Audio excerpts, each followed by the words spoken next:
Well, I've been prompted by several people that are now in the silver space that have been doing some absolutely superlative work, in my view. A lot of these people are younger than I am, thank goodness for that, and they're really getting the message out loud, clearly, strongly. One in particular that struck me, and I want to use it, I got permission, comes from Brother John F., and his website is brotherjohnf.com.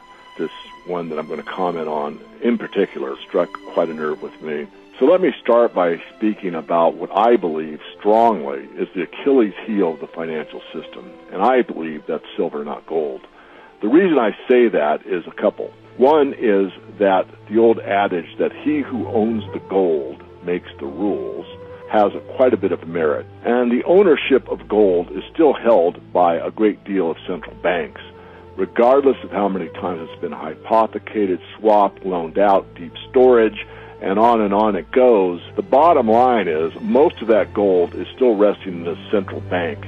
It could be argued on proper ownership, but as we all know, possession is 9/10 of the law, meaning that if it's sitting in a central bank, the central bank is in a good position. In other words, they've got access to it. So bear that in mind when it comes to gold. On the silver side, for all practical purposes, no silver is held in the central banking system, and it's been dismissed by the banking system as money for a very long time, which actually, in my view, gives us an advantage, because silver is a monetary metal, certainly is an industrial metal, but monetary aspects are coming to the fore.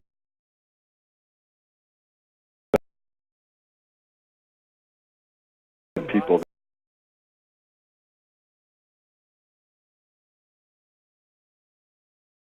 Hugo Salinas Price, who has started the campaign many years ago to institute a policy where you could have the silver libertad, silver ounce, circulate alongside the peso. That's still in play. Whether or not it gets brought into legislation to be determined. But again, I believe that the Achilles heel is the silver market. And all it takes is more and more people waking up to the financial system as it really exists and to start to buy into the silver story and purchase physical metal for this to have a drastic impact. What I'd like to do now is comment primarily on this video that was done by Brother John F. and a couple of comments. One, you should watch the entire video, but the part we've selected to show you in my video is when Dr. Ron Paul shows the silver ounce to Bernanke. Brother John comments that this is highly symbolic. This ounce of silver back in 2006 would buy over 4 gallons of gasoline. Today it'll buy almost 11 gallons of gasoline. That's preservation of value, and that's what the market has always said should be money. Money comes into effect in a natural way, not in an edict, not by fiat, by governments declaring it is money.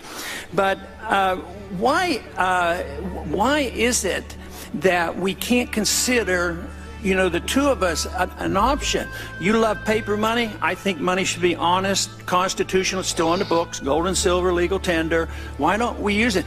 But why don't we allow currencies to run parallel? They do around the world.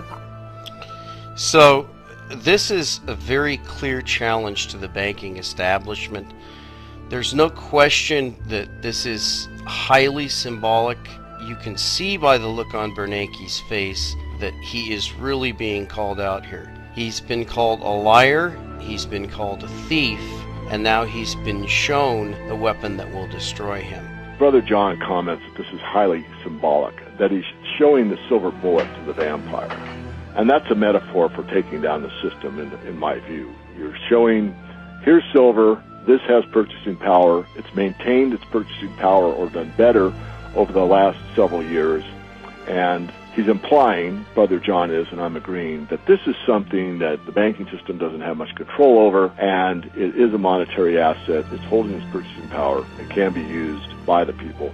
This is also being done, this talk between Dr. Ron Paul and Fed Chairman Bernanke during the takedown of the silver market that was substantial. And I've done about 3 or 4 interviews since the 29th of February and explained that it took roughly 550 million ounces of paper silver to drive the price down to $250. And that's about 55 times as much silver than it took to move the price up to 50, and I based that on the fact that when the PSLV, the Physical Silver Trust, that bought 10 million ounces, moved the price up roughly from 30 to 32.5. So I believe strongly that the silver physical market has certainly got much more power than the paper market. So moving on, Dr. Paul asked him about running parallel currency, like I just outlined at Hugo Slim's prices. Obviously, there is no formal way for that to happen, but yet we know at the state level that Utah has already implemented at law that you can purchase goods and services throughout that state using gold and silver. It's yet to be implemented far and wide. That's still in the works, but that's one of several states. There's really 12 more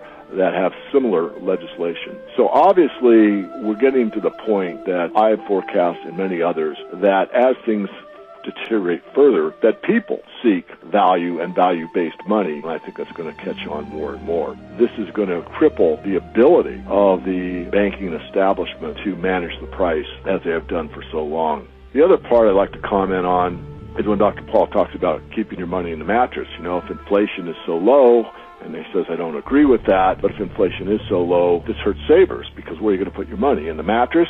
You're not going to get any interest on it. It's worthless to do that. What I like to point out is, you know, what you should be saving in is real money. If you've been saving in physical silver and gold for the last decade and putting that in your mattress as a metaphor, in other words, putting it in a safe, secure place, you would definitely have maintained or actually increased your real purchasing power over the last decade in a rather significant way. So if you're going to save, your saving should be in money, real money.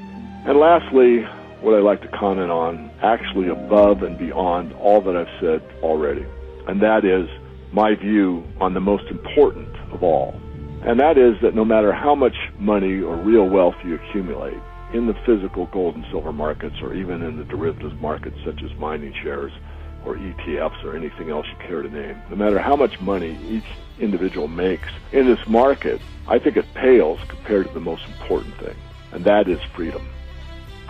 If you have accumulated a great deal of wealth, but you don't have the ability to spend it where you wish or drive where you wish, say what you wish, in other words, if you've lost your freedom in the process of gaining individual wealth for you or your family or for your heirs and to pass on as a legacy, if you've got that and given up your freedom, I think you've given up way too much, because it's the freedom that made everything happen up until this point.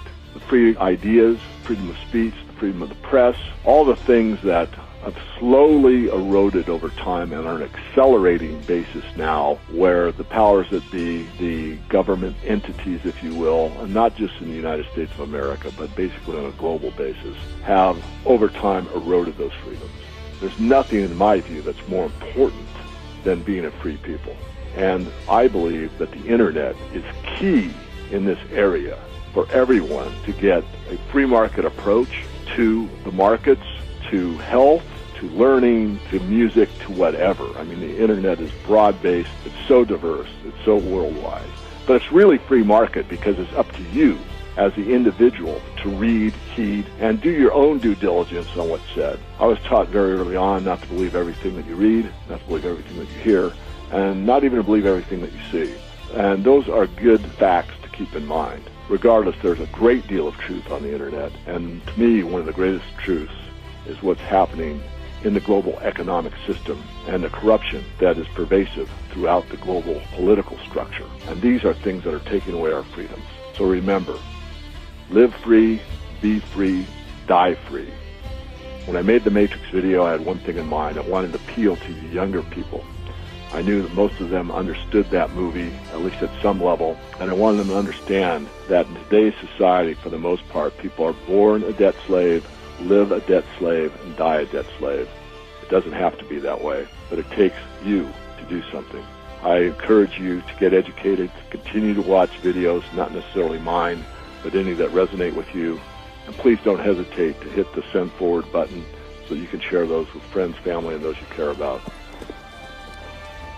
What will you do without freedom?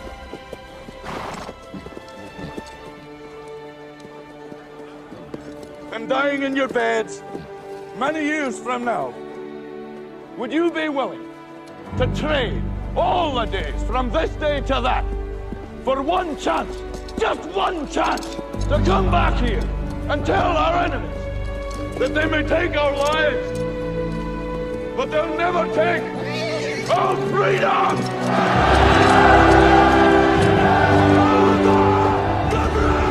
My